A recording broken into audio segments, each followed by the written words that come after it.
Or welcome to this little explanation on the three types of English colonies. There's three types of colonies that the English set up in the Americas. There's the royal colonies, the proprietary colonies, and the charter colonies.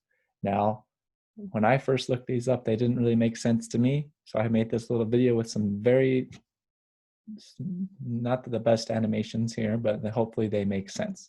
So the first colony, the important thing about all these colonies, though, is to remember that every colony was under the authority of the king. The king was in charge of every colony in the end.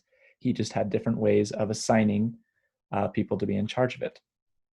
So the first colony is the royal colony. So here we have the king over here in England.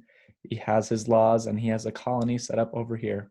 It's pretty simple. The royal colony is a colony that the king is pretty much directly in charge of. He sends his laws over to the colony and sends them to a guy that he's appointed to represent him. And he says, this guy says, here are the king's laws. And he proclaims them. And you can imagine that this guy over here, he's not going to be going against the king because otherwise he's going to lose his job. An example of a royal colony was New York. And New York was, once it was taken over by the English, the king was placed in charge of it, and then he was able to give it to his brother. That is an example of a royal colony. Now we're going to get a little more complicated.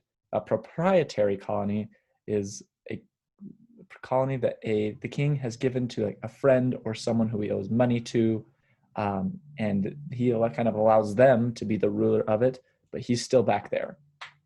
So he sends to this guy, it's like, oh, you get this colony, here you go, sends over his laws, and he can make his own laws. They are his laws. They're different. But the king, of course, can always be like, hey, I don't like what you're doing. You're out of a job, and I'm making you a royal colony. So the proprietary colony, very simply, is the king delegated someone else to be in charge of it, and they can do what they want with it. But if the king suddenly comes in and says, nope, I don't like what you're doing, I'm now in charge of you. So that is a proprietary colony, and an example of it is Pennsylvania in the middle colonies. And the king gave Pennsylvania to William Penn, and William Penn was able to set up different things like religious freedom, allowing other people to come and live there.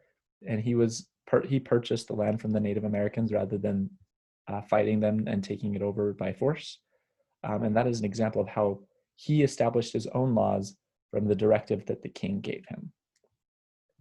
The last colony is a charter colony. It's a little bit different in that a company kind of signs a contract with the king, and he gives them a portion of the land to go and make money, and then of course some of that money will come back to the king. So the joint stock company goes over and settles a colony, and they have their own laws, but if they don't make money, the king is going to take them over. So they're charged to give money back to the king. And an example of this one from the northern colonies was Connecticut. But then, of course, like all these colonies were in charge, but the British Crown was in charge. They are the ultimate rulers in this scenario. So no matter which colony they were, the king was in charge, but he had different ways of assigning authority. I hope that helped you make sense of some of the things in colonies.